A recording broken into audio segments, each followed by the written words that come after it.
Hello and welcome to episode 167 of the Mark and Me podcast. As always, I'm your host Mark. I'm absolutely thrilled today to announce that joining me on the Mark and Me podcast is one of the best actors out there. You will know him for his absolutely incredible work with the Coen brothers. His performance in Oh Brother Where Art Thou is up there with some of the finest on film. You'll also know him for his amazing role in the Ballad of Buster Scruggs, and he's also got a brand new film out on the 8th of November called Old Henry. I'm joined by the amazing Tim Blake Nelson. This is a dream come true for me, and I think he's one of Hollywood's finest. I love this interview, he's so open and honest, and I can't wait to share it with you in just a couple of moments' time. But in true typical Mark and Me fashion, I do like to use the intro to touch base and talk about my last episode. And my god, it was the most downloaded episode that I've ever released. Kat Von D. I want to say a massive thank you right now for everyone that tuned in and listened. The feedback was incredible, and Kat Von D shared this on her own social media channels, which meant the numbers blew up. It's been absolutely insane this week, and I want to thank everyone for taking the time to listen and hope you all enjoyed it as much as me. But today's all about Tim Blake Nelson, someone I've wanted on this podcast for a very long time.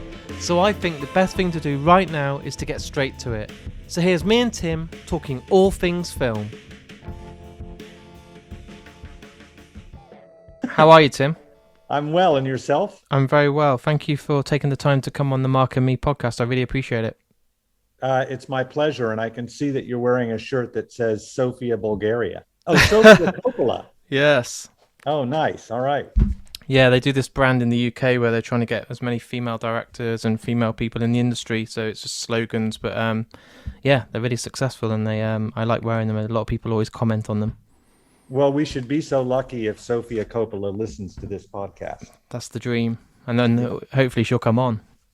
Yes, I recommend it. Not even having done the entire podcast, I already tell that I'll recommend it. Amazing. So Tim, for all the listeners that are tuning in to today, what I like to do is to kind of take it back right to the beginning and want to find out what it was that made you fall in love with film. Was it at a very young age or during your kind of teenage years? Can you remember those maybe early films you watched that made you just think, God, I love cinema?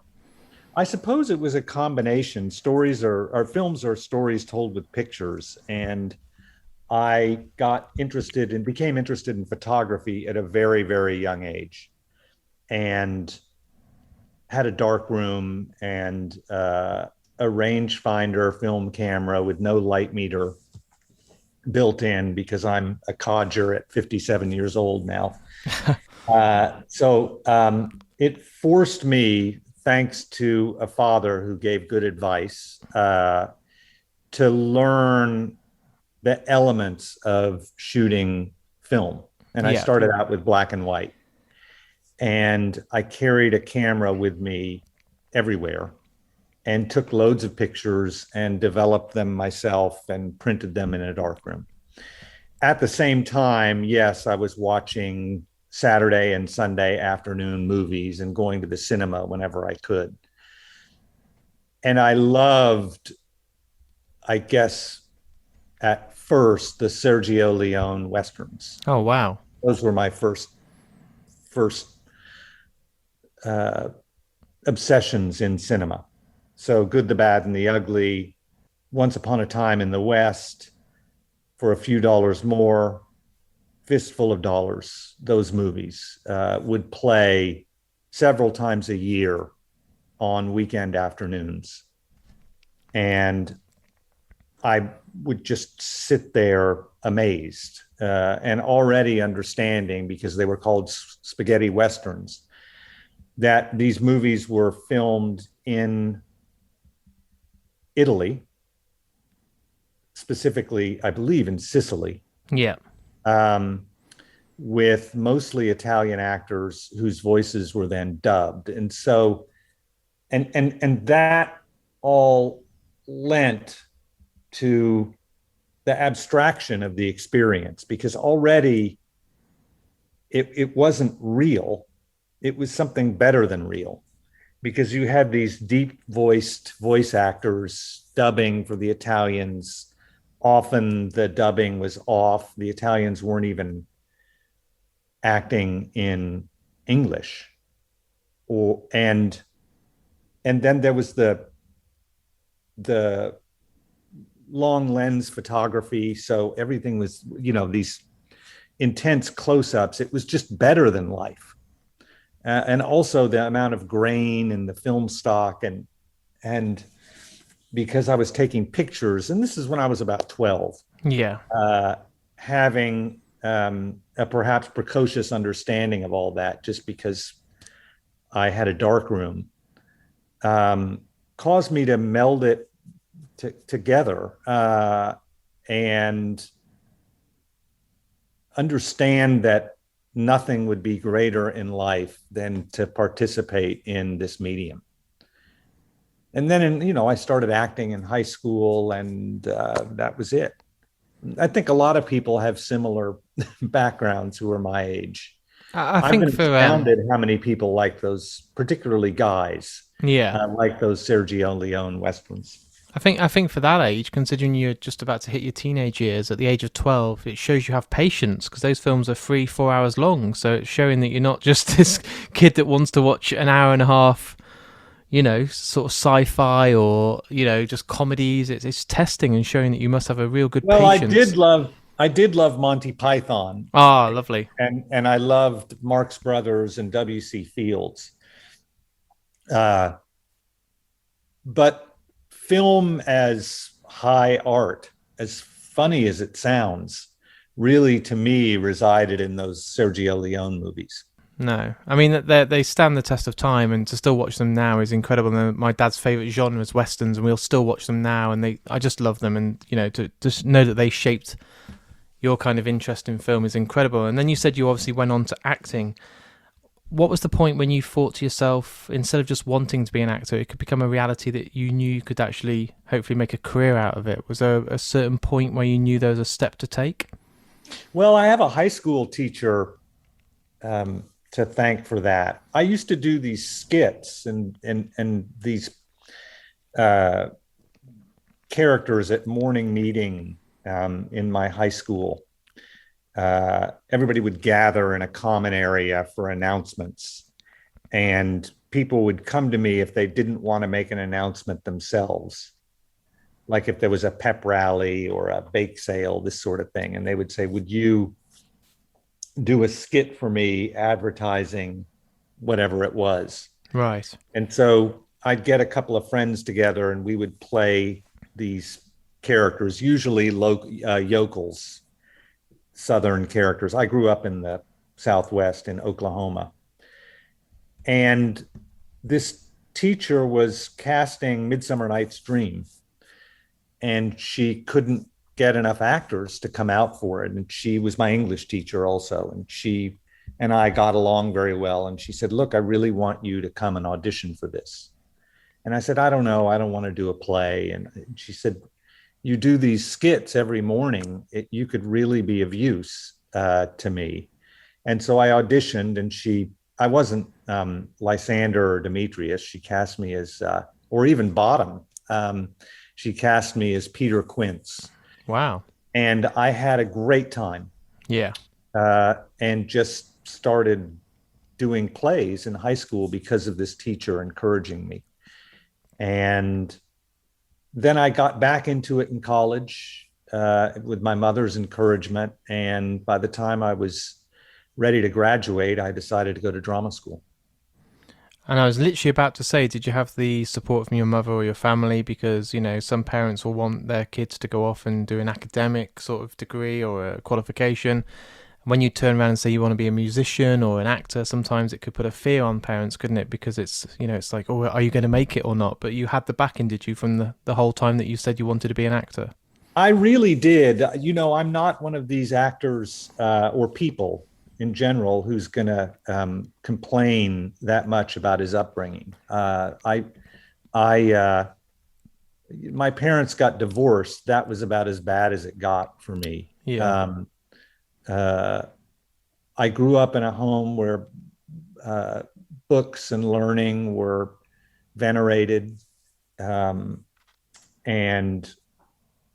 I was provided a great education, both at home and at school. It was all paid for by my parents. And far from discouraging me to go into the arts, my mother in particular encouraged it. There was a seminal moment in my life in which I didn't know what I was going to do after the summer for the summer after my freshman year in college. And I informed her I was just going to come home and hang out and maybe get some sort of menial job. And she said, no, you're completely unaffiliated. You have no responsibilities in your life right now. You don't even have a girlfriend, you pathetic. Thanks, Mom. Pathetic young man. So you liked acting in high school. Why don't you go and act in a summer theater and take some risks and see if you want to do that? This is the time when you go out and experiment. You really have, you have no children, you have no wife, nobody's waiting for you anywhere. Go and live life and take a chance. And so I went and worked at a summer theater and decided, okay, this is actually what I want to do. And so my mother really, I would have to say, made that happen. And it would be a criminal offence, I think, for me not to mention one of my favourite Coen Brothers films, Oh Brother, Where Art Thou? Now, to get to work with the Coen Brothers, is it an experience that you'll never forget? I mean, it sounds like just a dream. I can't even imagine my headspace of being able to go on set and work with those geniuses every day. Looking back, was that probably one of your highlights of your career? It certainly was. I tend to look at my career, particularly since then, but even before then, because I'd done a lot of theater. Yeah. Through the lens of some advice I got from an older character actress who's still hard at it and a wonderful soul, Lois Smith, American actress who was in East of Eden. I mean, that's how far back she goes as an actress, and she's still at it. And we were in Minority Report together also. And she said, Tim, you have to look at your career not as one moment or even a series of moments, but as an accumulation. Right. And so for me, it's all the parts, all the experiences, and their continuity and everything that's going to happen moving forward. And so there's a fluidity to it all. That said, yes, Oh Brother, Where Art Thou was a game changer for me in all sorts of ways. And the career one probably being the least important in a sense. Because, after that, I stopped having to audition and I started getting offers, and my career really became what it has become. But and I never will take that for granted. It's extraordinary, and I feel incredibly blessed because I'm a little guy. I'm under 5'6". I'm not going to win any beauty contests, and the fact that I can have a movie career is extraordinary. So I don't take that for granted. What was great about working with Joel and Ethan was that I gained two of my best friends. Because I remain really close with them, and they're such good people. Yeah. They're so inherently, resolutely decent. They're both brilliant in quite different ways. And the friendship with them has just nourished me, just spiritually and artistically and emotionally, in ways that I honestly can't. They're ineffable. I can't ultimately even describe it beyond these generalities. But they're just guys who are in my life and have made me better. It's beautiful to hear. And currently we're promoting the True Don Quixote. I've been trying to practice my pronunciations today. And the reviews for this, I've been lucky enough to see it, but the reviews are absolutely incredible. Have you taken the time? I know I speak to a lot of actors. Not everybody looks at online feedback or IMDb ratings, but The reviews for your performance in this film across the whole board are literally 10 out of 10. Absolute masterpiece. One of the finest acting performances of the year. It's absolutely incredible. Do you take this feedback? Do you go out there and actively search for it, or do you prefer not to know what people are saying? I'm not aware of that. But I do, I'm sort of down the middle. Yeah. I don't look at the stuff obsessively. I'm not on social media, and I don't really have the tools technically beyond a Google search. And I haven't really done that about the True Don Quixote. Just because I just don't think there's enough time for me in the day to go down that rabbit hole. It's not because I'm some sort of a healthy person who's impervious to criticism or praise, because I'm both. I mean, I love praise and I'm devastated by harsh criticism. So I'm kind of down the middle of the road in terms of my exposure to that sort of thing. I'm very proud of the film. Yeah. And I'm very proud of the performance. I'm most proud though of the filmmakers, and in particular Chris Poche, but also his producer Trey Brevant. These guys made a film. I think they probably spent under $500,000 to make a feature-length film, and that's just extraordinary. It is a tiny film. Yeah. And when something like that can break through, the actors have something to do with it, but it's really the people who are making the movie. I got to play this part, and I poured myself into it, including learning to do a headstand, which took me months, and a lot of yoga classes, because I didn't want them to have to use a stunt double. I really wanted to do that moment. And so, but ultimately, I'm happy for them, and I really mean that. And yes, of course, happy for myself. But I do a lot of these movies. I'm not someone who lives by the studio system alone. In fact, if I tried to do that, I would have a pretty boring life, because I do studio movies, but the really interesting parts I get are in little movies like this. Yeah. And many of them don't work, and this one does. And I credit the filmmakers for that. They just did a wonderful job with scant resources and made it a comfortable environment for Jacob Batalon, the wonderful actor who plays the Sancho Panza to my Don Quixote. They made it a really comfortable set on which to work with, again, scant resources, and that's not easy. And a couple of questions left. What I wanted to know was, when people listen to the podcast, there's a lot of people that are trying to get into the industry. I have a lot of people that are at film school or that are acting. Now, what advice do you give to people that want to be like yourself and become an actor and try and stand out above the others and try and get themselves noticed in a world where it is so difficult to be seen? It is really difficult to be seen, and I think probably doing everything you can to get noticed, that can backfire on you. I tend to think of it, and it was 10 years between when I got out of drama school and I did "Oh Brother, Where Art Thou?"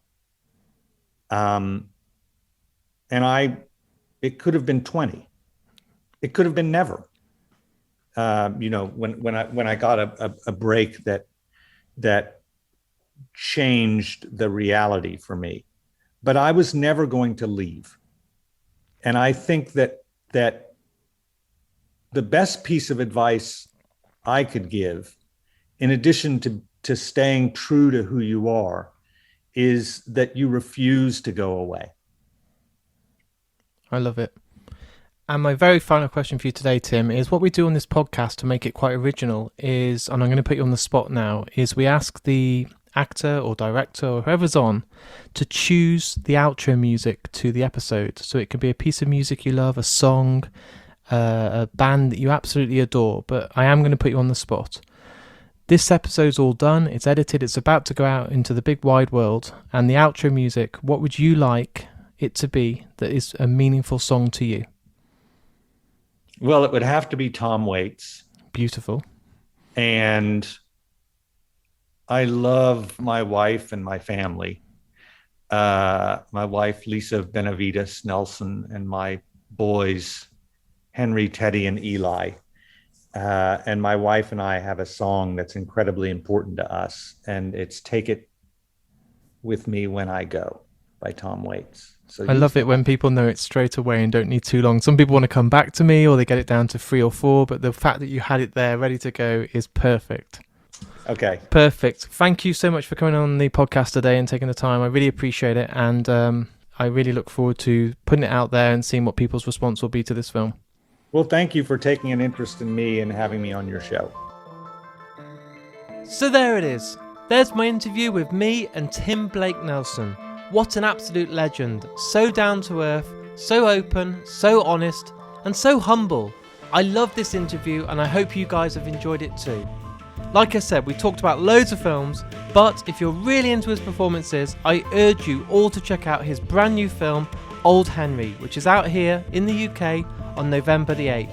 It's getting some incredible reviews and honestly, you will adore it. I want to say a massive thank you for Tim for coming on the show, and it's been an absolute honour to have you on. If you've listened to today's interview and you've really enjoyed it, please take the time to share it. It costs nothing, and I say it on every episode because it makes a huge difference. Go onto your Instagram and share it on your stories. Go onto Facebook and share the update when you see it on the Mark and Me page. Or if you're on Twitter, give it that retweet button. It makes a massive difference and people across your whole network get to see the episode and may just tune in and fall in love with the podcast. That's the best marketing that I can ever get, and it costs absolutely nothing. I also do have a Patreon page set up and you can support me on there. The links are all on markandme.com. Each month, as a way of me saying thank you to you guys out there, what I can do is give you some incredible prizes. I've got some amazing people that support the podcast, starting with Last Exit to Nowhere. They are the best t-shirt company out there, and each and every month they give me amazing prizes that I give away to you guys at home to say thanks for supporting me. But not only that, my favourite company in the whole world, and I do truly mean this, Vice Press. Their posters blow everyone else out of the water and they're incredible. Each and every month I've got artist proofs, variants or limited edition posters that they give me to say thanks to you guys at home who have supported me on Patreon.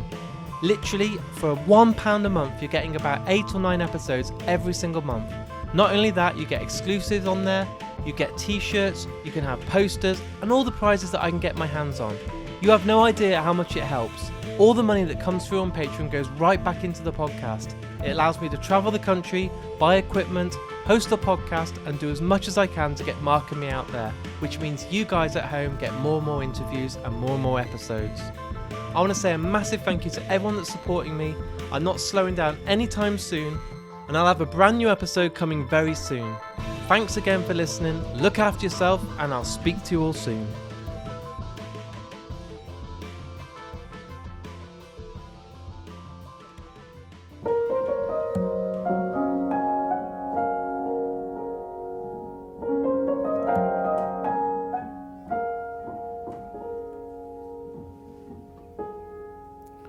Phones off the hook.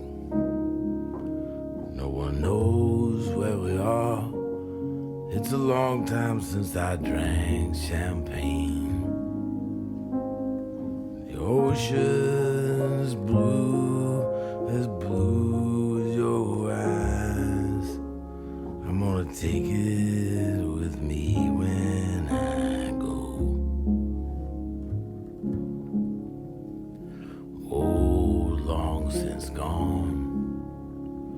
Now way back when we lived in Coney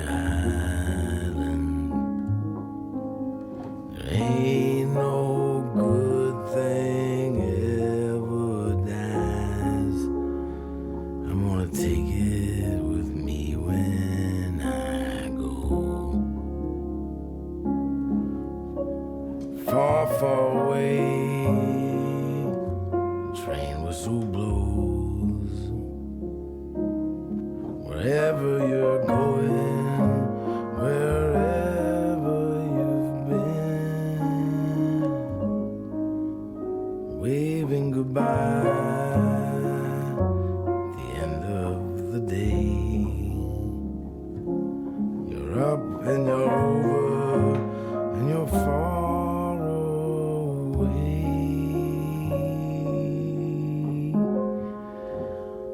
Always for you and forever yours. It felt just like the old days. We fell asleep on Beulah's porch. I'm gonna take it with me when I go. All broken down by the side of the road. I was never more alive or alone. I've worn the faces off all the cards. I'm gonna take it with me when I go. The children are playing the end of the day. Strangers are singing on along. There's got to be more than flesh and bone. All that you've loved is all you own.